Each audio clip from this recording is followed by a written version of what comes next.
And we're going to do a little movement. I usually do standing up, but one of my teachers asked how we can do this movement sitting down for people who really can't stand and balance. These are the muscles that we use to strengthen our hips for a good balance. So let's take the left foot out in front, okay? And then point and flex your foot. Point and flex. You should feel this nice quad muscle going, right?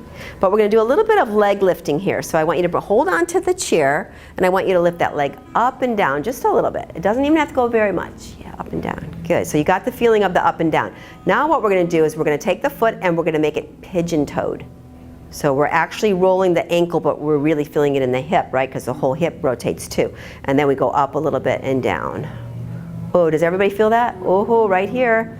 Those are your gluteus minimus and medius. Oh gosh. Okay, now your foot is neutral.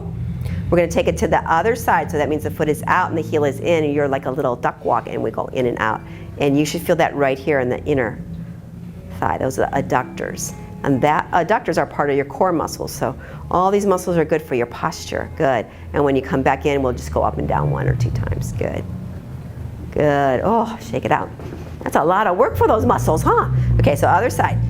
Right foot, we're just going to go up and down a few times. Maybe even put your hand here so you can feel that muscle working. That's your quad. Good.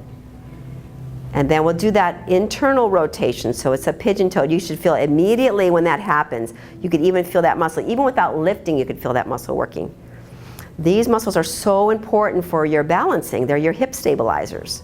Good. And then we do the outer rotation, and then we lift up. And we should feel it all in the inner thigh there. Good. These muscles we don't visit very often. And then we'll do the up and down a few times. So I call that the triple hinge, because 3 different ways of working that hip. Good. All right, then I want you to scoot yourself up because we're going to release all those little muscle areas that we were just working. So take it out wide and then just do a little windshield wiper. So you're kind of twisting. We've got little vinyl chairs here so we can just twist side to side. Yeah.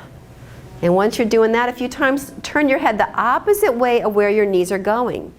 So opposite, a little upper and lower back twist. Good. And then when we come back to the center, let's bring both legs in. Good, shake it out.